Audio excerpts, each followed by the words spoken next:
बातें करते हम खेतों की और उसके रखवाली की, बाग बगीचा फल फूलों और फसलों की हरियाली की। हम बीजों की बातें करते उत्तम जल संसाधन की, हम तकनीकी बातें करते फसलों के उत्पादन की। हर किसान का सपना सच हो जीवन सुखद बनाने को, गाँव-गाँव के हर आंगन का प्यारा सा ये दर्शन। कृषि दर्शन, कृषि दर्शन, कृषि दर्शन, कृषि दर्शन, कृषि दर्शन, कृषि दर्शन, कृषि दर्शन, कृषि दर्शन। नमस्कार, जोहार। कार्यक्रम कृषि दर्शन में दर्शकों आप सबों का स्वागत है। दर्शकों, कृषि समाचार सबसे पहले लाए हैं, तो आइए देखते हैं कृषि समाचार। नमस्कार, कृषि समाचार में आपका स्वागत है। मैं हूं अंशु शिखा लकड़ा। आइए देखते हैं आज कृषि समाचार में क्या है खास। नकदी फसल में धान के साथ मक्का की करे खेती, गर्मियों में खेतों की करे गहरी जुताई, मिलेगा अधिक उत्पादन। ज्वार की खेती के लिए अनुशंसित प्रभेद में लगाए CSV 1616। अब समाचार विस्तार से। नकदी फसल में धान के साथ मक्का की खेती करें। यह कम अवधि में तैयार होने वाला फसल है और अच्छी आमदनी देने में भी सहायक है। फसलों की अच्छी पैदावार के लिए खेतों की गहरी जुताई करें। इससे फसलों को जड़ें बनाने और उन्हें पोषक तत्व पहुंचाने में मदद मिलती है। गर्मियों में गहरी जुताई करने से कीट प्रबंधन, खरपतवार प्रबंधन और मृदा जनित रोगों का प्रबंधन होता है, जिससे फसल उत्पादन में 15 से 20% तक की वृद्धि होती है। किसान भाई, यदि आप कृषि के साथ ही पशुपालन का कार्य कर रहे हैं तो गर्मी के मौसम में पशुओं के आवास प्रबंधन पर विशेष ध्यान दें, ताकि गर्म हवा पशुओं को प्रभावित नहीं करे। आवास के छत पर पुआल या अन्य सामग्री रखें ताकि छत धूप से तपे नहीं। साथ ही पशुओं को समय पर नहलाएं और पीने का पानी बदलते रहें। किसान भाइयों, अभी गर्मी का मौसम चल रहा है, इसमें थोड़ी आप आवास प्रबंधन पर विशेष ध्यान रखें। आप कोशिश करें कि आपके पशुओं के आवास में जो गर्म हवा के झोंके हैं वो सीधी तौर पे प्रवेश न करें। इसके लिए आपके पास में जो भी संसाधन है उसको आप ज़रूर इस्तेमाल करें। साथ साथ आपके जो छप्पर अगर छत बहुत ज़्यादा तप रहा है, बहुत नीचे है, तो आप उसके ऊपर में कोई घास फूस या पुआल वगैरह जो सूरज की रोशनी को सोख सके, ऐसे सामग्रियों का इस्तेमाल करें जिससे कि छत बहुत ज़्यादा गर्म नहीं हो। पशुओं को दिन में 2-3 बार आप नहला सकते हैं। ठंडे पानी से अगर नहला दें तो ये भी एक अच्छा कारगर उपाय साबित होता है। इसके अलावा पानी पर विशेष ध्यान रखें, गर्म पानी ना पिलाएं। इसके लिए 2-3 बार अगर आप पानी पीने के पानी बदल देते हैं तो अच्छा रहेगा।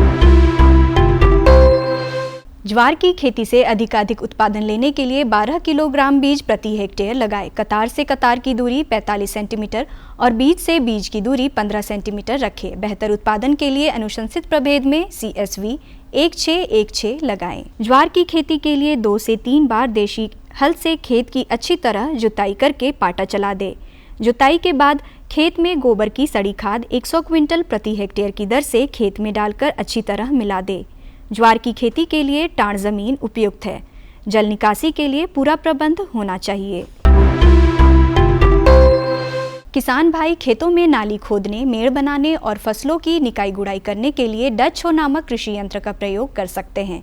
इसकी कार्य क्षमता 12 से 15 डिसमिल प्रतिदिन है। आज की विशेष जानकारी है गोभी फसल में हीरा पृष्ठक कीटों के रोकथाम के बारे में। गोभी फसल में अन्य शत्रु कीटों सहित हीरा पृष्ठक कीटों के रोकथाम के लिए 50 से 75 हजार अंडा परजीवी ट्राइकोडर्मा प्रति हेक्टेयर की दर से खेत में डालें। 7-7 दिनों के अंतराल पर ऐसा 3 से 4 बार कर सकते हैं। और अब एक नज़र राज्य के 5 प्रमुख शहरों के मौसम के मिजाज पर। आज राज्य के 5 प्रमुख नगरों के अधिकतम और न्यूनतम तापमान कुछ इस प्रकार दर्ज किए गए। रांची का अधिकतम तापमान 37 डिग्री सेल्सियस, न्यूनतम 26 डिग्री सेल्सियस। जमशेदपुर का अधिकतम तापमान 40 डिग्री सेल्सियस और न्यूनतम 29 डिग्री सेल्सियस। मेदिनीनगर का अधिकतम तापमान 41 डिग्री सेल्सियस और न्यूनतम 29 डिग्री सेल्सियस। देवघर का अधिकतम तापमान 38 डिग्री सेल्सियस और न्यूनतम 27 डिग्री सेल्सियस। वहीं धनबाद का अधिकतम तापमान 39 डिग्री सेल्सियस और न्यूनतम 27 डिग्री सेल्सियस रहा। कृषि समाचार में आज इतना ही। अगले दिन अगले अंक में फिर मुलाकात होगी कुछ ताज़ा तरीन खबरों के साथ। तब तक के लिए दीजिए इजाज़त। नमस्कार, जोहार।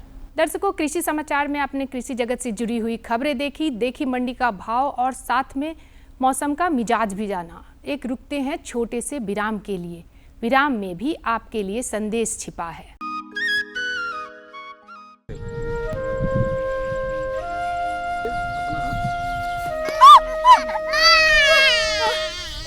मेरी तो जान ही निकल गई थी। अभी 2 बच्चा पेट में ही खराब हो चुका है। कितनी मुश्किल से आया हमारा ये राजा बेटा।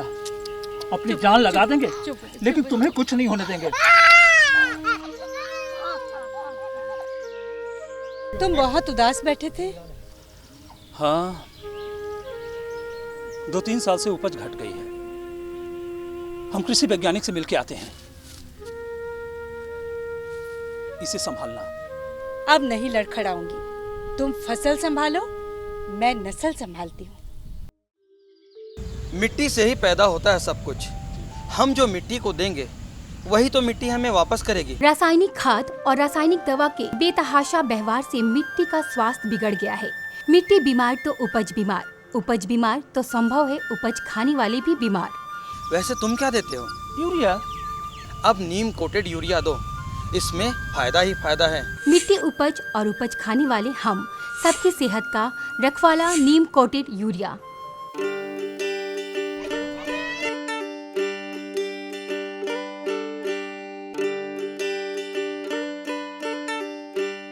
माँ, बाबा, आती हूँ ऑफिस से। बाय बेटा। बाय। नस्ल बचाइए, फसल बचाइए। नीम कोटेड यूरिया अपनाइए। दर्शकों, आज का हमारा पहला विषय है जैव उर्वरकों का कृषि उत्पादन क्षमता बढ़ाने में महत्व। जैव उर्वरकों का इस्तेमाल से मिट्टी को भरपूर पोषण मिलता है और यही पोषण मिट्टी से फसलों तक जाता है। तो आइए इसकी विशेष जानकारी हम अपने विशेषज्ञ से लेते हैं। जैव उर्वरक वस्तुतः प्राकृतिक उर्वरक होते हैं जो मृदा में मौजूद जीवाणु, कवक एवं शैवाल आदि सूक्ष्म जीवों के माध्यम से पौधों को आवश्यक पोषक तत्व प्रदान करते हैं। जैव उर्वरकों का उपयोग न केवल मृदा की उर्वरता को बढ़ाए रखने में मदद करता है बल्कि ये पर्यावरण को भी स्वच्छ रखता है। जैव उर्वरकों का इस्तेमाल फसलों के हिसाब से होता है। इसके कई प्रकार हैं जैसे राइजोबियम, एजोस्पिरिलम, एजेटोबैक्टर और नील हरित शैवाल। किसान भाइयों, आज हम आए हैं दिव्यांग कृषि विज्ञान केंद्र रांची मोराबादी में, जहां हमारे साथ मौजूद है यहां के वरीय वैज्ञानिक डॉक्टर अजीत कुमार सिंह, जिनसे आज हम जानेंगे कि किस प्रकार से जैव उर्वरक का कृषि उत्पाद बढ़ाने में क्या महत्व होता है। जैव उर्वरक जिसे कि जीवाणु खाद कहते हैं, ये हमारे जो प्राकृतिक रूप से बहुत सारे जीवाणुओं जो लाभकारी जीवाणु हैं उनका ही एक संग्रह होता है। वो उनको जब हम खेत में जब इस्तेमाल करते हैं, फसल के हिसाब से अलग अलग तरह के जीवाणु होते हैं, जैसे राइजोबियम है, पीएसबी है, एस्टोबैक्टर है, एजोस्पिरिलम है, विभिन्न प्रकार के जीवाणु होते हैं। इन जीवाणुओं के सहयोग से हम पौधों को पोषक तत्व उपलब्ध कराते हैं।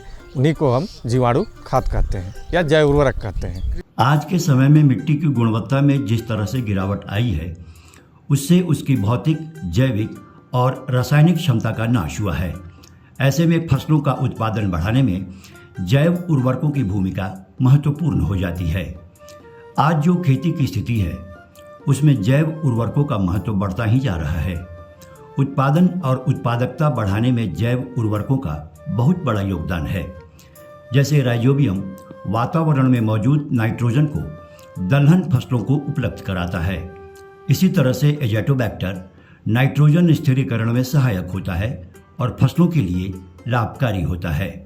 जैव उर्वरक का आज के समय में देखा जाए, खासकर अभी जिस हिसाब से मृदा में गिरावट आई है, मृदा में गिरावट का मतलब है कि मिट्टी की भौतिक, जैविक, रासायनिक सभी तरह की गिरावट महसूस की गई है। उसमें जो हमारा उत्पादकता में जैव उर्वरक का काफ़ी विशेष योगदान है। जिस हिसाब से रासायनिक खादों का रिस्पॉन्स मिट्टी में जैविक पदार्थ की मात्रा कम होते चली जा रही है, जिस हिसाब से खेती में लागत भी बढ़ते चली जा रही है, और जिस हिसाब से आजकल जैविक खेती या प्राकृतिक खेती का ये हो रहा है कि इनको और आगे बढ़ाया जाए, उनमें जैव उर्वरक एक महत्वपूर्ण भूमिका अदा कर सकती है। जहाँ तक उत्पादकता की बात है, उसमें जैव उर्वरक का काफ़ी योगदान है। जैसे एक उदाहरण ले लिया जाए, दलहन फसल को ही ले लिया जाए, क्योंकि हमारे राज्य में दलहन फसल अच्छी खासी होती है। तो दलहन फसल में राइजोबियम, जो दलहन फसल है, दलहन फसल में एक राइजोबियम जीवाणु होता है, जिनका यदि हम व्यवहार करते हैं तो वो जो वातावरण में हमारे 75% नाइट्रोजन है, उसको वो जीवाणु जो है पौधे को उपलब्ध करा देते हैं। तो इसके अलावा इसी तरह और भी हैं, जैसे कि पीएसबी है, फॉस्फेट सॉल्वलाइजिंग बैक्टीरिया है, जो कि बहुत सालों से हम लोग मिट्टी में डीएपी का इस्तेमाल या कोई भी फॉस्फेटिक फर्टिलाइज़र का जब इस्तेमाल करते चले जाते हैं, और झारखंड की मिट्टी अम्लीय है, तो वहाँ पे एल्युमिनियम आयरन के कारण उनका बॉन्ड इस तरह का एक बंधक बन जाता है, जिससे कि पौधे को उपलब्ध नहीं होता है। तो उस केस में यदि पीएसपी जीवाणु खाद का हम इस्तेमाल करते हैं, तो वो काफ़ी जो जीवाणु है वो अपने एसिड रिलीज करके वो बॉन्ड को तोड़ के जो अनुपलब्ध फास्फोरस है उसको उपलब्ध कराता है। इसी तरह ये तो जैसे राइजोबियम जीवाणु खाद तो सहजीवी हो गया है, जिसको बोलते हैं सिम्बियोटिक रिलेशनशिप पौधा और जीवाणु में। इसी तरह ये सिम्बियोटिक भी बहुत सारे हैं, जैसे एस्टोबैक्टर है, जो एस्पिरिलम है। तो इस सब जीवाणुओं को भी विभिन्न फसलों के अनुसार हम इनका इस्तेमाल करके हम अपनी उत्पादकता बढ़ा सकते हैं। सबसे बड़ी क्या चीज़ है कि इसमें लागत भी कम होती है। किसान भाइयों, जैव उर्वरक जैविक खाद से भिन्न होते हैं। जैव उर्वरक, जिसे हम जीवाणु खाद भी कहते हैं, इसमें जीवाणुओं के द्वारा सीधे पोषक तत्व पौधों को उपलब्ध कराया जाता है, जबकि जैविक खाद में अप्रत्यक्ष रूप से पौधों को पोषक तत्व उपलब्ध कराया जाता है। इसमें मिट्टी में जीवाणु है तभी पौधों को पोषक तत्व उपलब्ध होता है। चाहे कोई भी रासायनिक खाद भी हम इस्तेमाल करते हैं, जैविक खाद इस्तेमाल करते हैं, जीवाणु खाद इस्तेमाल करते हैं, किसी भी तरह का खाद जब इस्तेमाल करते हैं, वो सब कुछ निर्भर करता है मिट्टी में जीवाणुओं की संख्या पे। वो जीवाणु यदि होंगे तो रासायनिक खाद की उपलब्धता भी बढ़ जाएगी, जीवाणु खाद होंगे तो जीवाणु खाद के द्वारा भी पौधों में पोषक तत्व की उपलब्धता बढ़ जाएगी, या जैविक खाद है तो उनके द्वारा। सब एक दूसरे से जुड़े हुए, मिट्टी है, जीवाणु है, जैविक मिट्टी में जैविक पदार्थ है, मिट्टी में पानी की कितनी क्षमता होनी चाहिए, कितना उत्पादन होनी चाहिए, कितनी उत्पादकता हुई, सब कुछ निर्भर करता है मिट्टी में जीवाणुओं की संख्या में। तो आप यूँ कह सकते हैं कि मिट्टी जीवाणु खाद एक बहुत ही इम्पॉर्टेंट रोल प्ले कर सकता है हमारे उत्पादकता में, स्पेशली इस समय के अनुसार यदि देखा जाए, जिस हिसाब से मिट्टी के भौतिक, रासायनिक और जैविक उसमें गिरावट हो रही है, उस कंडीशन में तो इसकी भूमिका और भी महत्वपूर्ण भूमिका हो सकती है। आज के ज़माने में जैव उर्वरक ठोस तथा तरल दोनों तरह के होते हैं। राइजोबियम एक ठोस जैव उर्वरक है। इसकी 200 ग्राम की मात्रा 10 किलोग्राम बीज के लिए पर्याप्त है। इसके द्वारा बीज को उपचारित करने के लिए आधा लीटर पानी में गुड़ मिलाकर कुछ देर उबालना है, फिर उसे ठंडा करके सामान्य तापमान में ले आना है। इसके बाद 200 ग्राम जीवाणु खाद और उसमें 10 किलोग्राम बीज डालकर मिला दें और फिर 10 मिनट छाया में सुखाकर इसका इस्तेमाल कर सकते हैं। जैविक उर्वरक यदि बायो फर्टिलाइज़र के उसमें देखेंगे तो गाय का गोबर तो कंपोस्ट हो गया एक तरह का। वो कंपोस्ट खाद, जीवाणु खाद और कंपोस्ट खाद में अंतर है।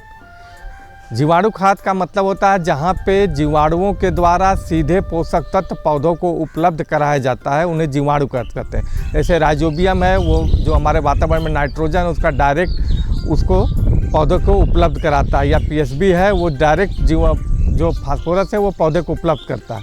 लेकिन जो आप बोले कि गोबर, ये गाय का गोबर हो या कंपोस्ट हो या नादेप कंपोस्ट है, जो विभिन्न तरह केचुआ खाद है, ये सब हमको जैविक खाद में नहीं, वो जीवाणु खाद में नहीं आएगा, वो जैविक खाद में आएगा। जैविक और जीवाणु में यही अंतर। जीवाणु खाद का मतलब वो सीधे पौधे को पोषक तत्व उपलब्ध होता है, जैविक खाद के द्वारा इनडायरेक्टली पौधे को पोषक तत्व उपलब्ध कराया जाता है। ये बेसिक अंतर है एकदम। रासायनिक खाद से न सिर्फ हमारी मिट्टी की उर्वरा शक्ति प्रभावित हो रही है, बल्कि इससे हमारा वातावरण भी प्रभावित हो रहा है। जैव उर्वरकों के प्रयोग से हम इससे बच सकते हैं, क्योंकि इसका किसी तरह का नकारात्मक प्रभाव नहीं है। सबसे अच्छी चीज़ है कि जिस हिसाब से किसान भाई आजकल खेती में इम्बैलेंस यूज ऑफ फर्टिलाइजर जिसे बोलते हैं, असंतुलित मात्रा में उर्वरकों का व्यवहार किया जा रहा है, उससे काफ़ी दुष्प्रभाव आ रही है। मिट्टी में भी आ रही है, हमारे नीचे जल में भी आ रहा है, वातावरण में भी आ रहा है। आप क्वांटिटी जितनी पौधे को ज़रूरत है उससे ज़्यादा यदि रासायनिक खादों का व्यवहार करते हैं तो उसका दुष्प्रभाव कहीं ना कहीं पोषक तत्व की उपलब्धता पे भी है और प्रदूषण पे भी है। लेकिन जीवाणु खाद के साथ ये अच्छी चीज़ है कि जीवाणु खाद की जितनी मात्रा हमको रिकमेंडेड है उससे आप हम अधिक भी डालते हैं तो किसी भी तरह का उसका नकारात्मक प्रभाव, चाहे मिट्टी हो, चाहे फसल हो, चाहे हमारा वातावरण में किसी भी तरह का नकारात्मक प्रभाव नहीं पड़ता है, क्योंकि इसका कोई भी साइड इफ़ेक्ट नहीं है। तो किसान भाई आप जितना है उतना डाल सकते हैं, यदि ज़्यादा भी डालते हैं तो इसमें कोई डर की बात नहीं है, कहीं ना कहीं वो फ़ायदा ही करेगा। जैव उर्वरक एक स्थायी कृषि के लिए महत्वपूर्ण साधन है। ये न केवल मृदा की उर्वरता को बनाए रखता है बल्कि पर्यावरण को भी संरक्षित करता है। दर्शकों, आज का हमारा दूसरा विषय है आगात फूलगोभी की उन्नत खेती और प्रभेदों के बारे में। तो चलिए हमारे विशेषज्ञ के पास देती हैं जो आपको विशेष जानकारी। किसान भाइयों, झारखंड प्रदेश में फूलगोभी खेती से बहुत से किसान जुड़े हुए हैं। ये किसान यदि आधुनिक तकनीकों और वैज्ञानिक विधियों का उपयोग अपनी खेती में करें तो वे उसे और अधिक लाभदायक बना सकते हैं। आगात फूलगोभी की खेती विशेष रूप से महत्वपूर्ण है क्योंकि ये किसानों को जल्दी और उच्च गुणवत्ता वाली फसल प्रदान करती है, जिससे उन्हें अधिक लाभ प्राप्त होता है।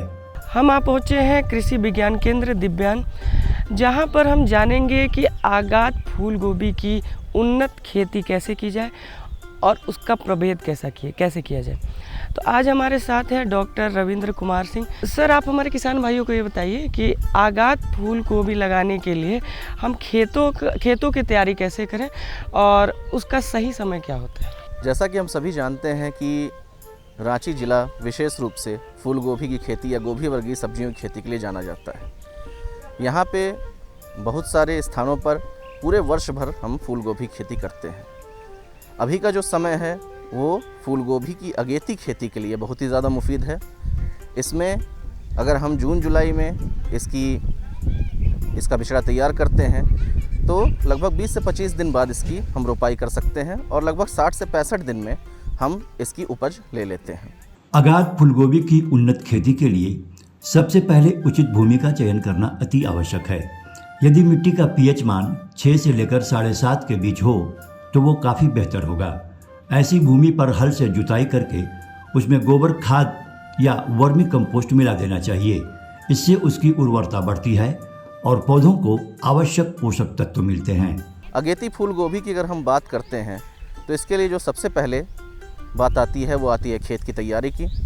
खेत की तैयारी क्रम में हम सभी को जैसे अन्य सब्जियां हैं उसी प्रकार से इसमें एक जुताई गहरी करके उसके बाद 2-3 जुताइयाँ हल्की जुताई करके हम पाटा लगा के खेत को समतल कर लेते हैं। उसके बाद किसान भाइयों बात आती है प्रमुख प्रभेदों की। तो अगेती फूलगोभी की खेती ऐसी होती है जिसमें अधिक तापमान का समय रहता है। तो इसके लिए Pusa Deepali, Pusa Katki, Pusa early synthetic, Patna early या पंत गोभी 3, पंत गोभी 4 इन प्रभेदों का चुनाव किसान भाई करते हैं तो उससे अच्छी उपज उन्हें प्राप्त होती है। फसल की गुणवत्ता उसके बीजों पर निर्भर करती है, अतः उच्च गुणवत्ता वाले बीजों का चयन करना लाभकारी होता है।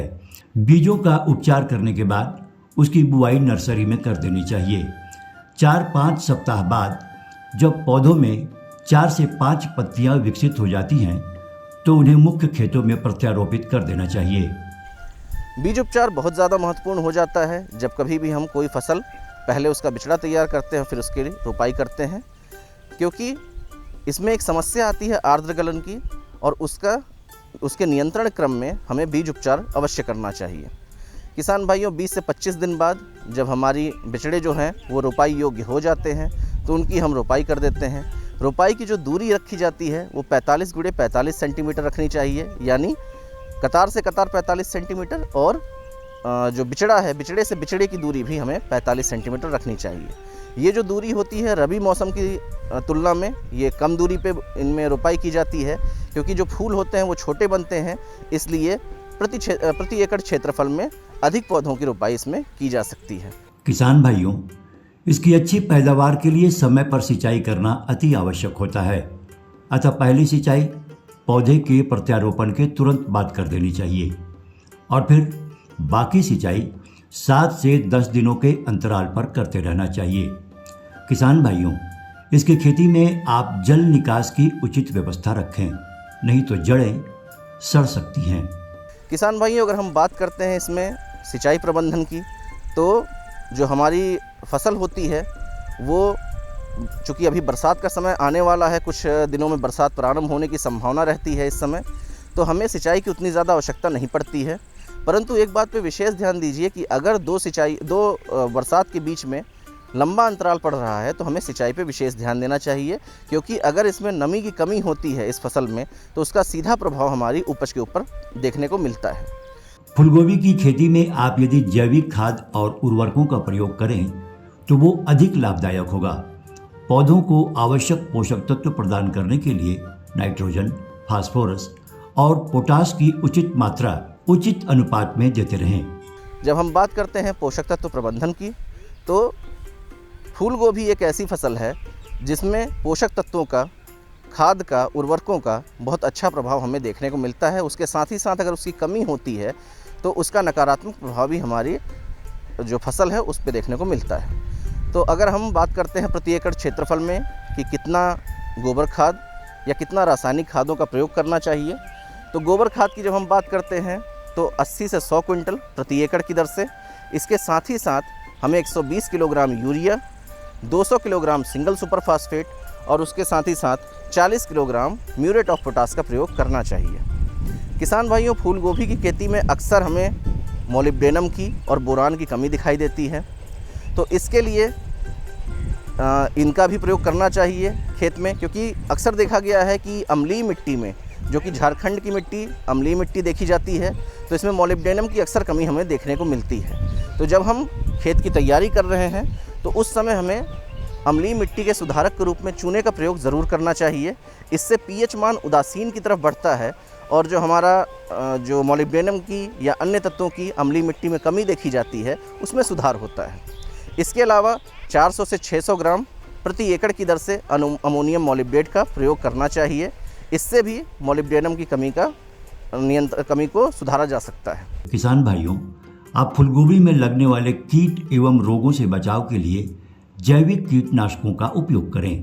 किसान भाइयों, जब हम बात करते हैं फूलगोभी में बहुत सारे कीट और कुछ रोगों का भी प्रकोप देखा जाता है, तो इसके लिए अक्सर हम देखते हैं अगर इसमें लाही का प्रकोप बहुत ज़्यादा देखने को मिल रहा है या फुदका कीट का प्रकोप देखने को मिल रहा है, तो उसके लिए हमें कोशिश करनी चाहिए कि हम ससमय कीटनाशी का प्रयोग अवश्य करें।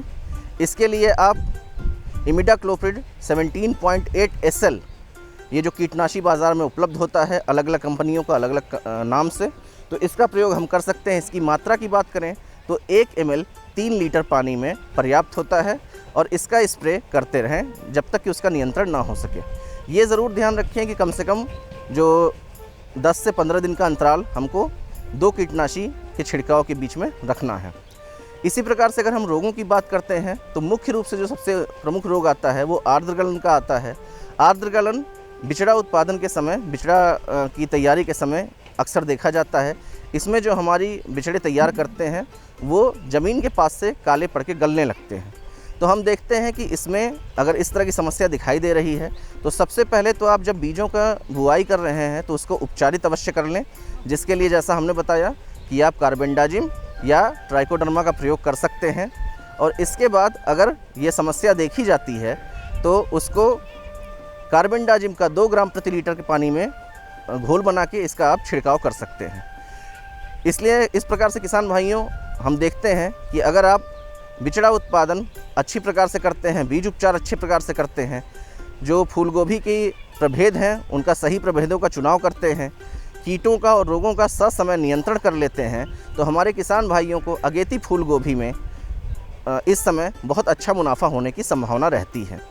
तो किसान भाइयों, हम ये अनुशंसा करेंगे तो जिन प्रभेदों का हमने आपको सलाह दी है उन प्रभेदों का चुनाव करें और अपने खेतों की अच्छे से तैयारी करें, ससमय पोषक तत्व प्रबंधन पे ध्यान दें और इस प्रकार से आप फूलगोभी की अगेती फूलगोभी की खेती से अच्छी उपज प्राप्त कर सकते हैं। इस तरह से यदि किसान भाई अगाध फूलगोभी की उन्नत खेती करें तो वे उच्च गुणवत्ता वाली फसल प्राप्त कर सकते हैं और अपनी आमदनी बढ़ा सकते हैं। आशा करती हूँ आज के अंक में हमने जो आपको कार्यक्रम दिखाया वो पसंद आया होगा। अगले कार्यक्रम में फिर से मिलेंगे।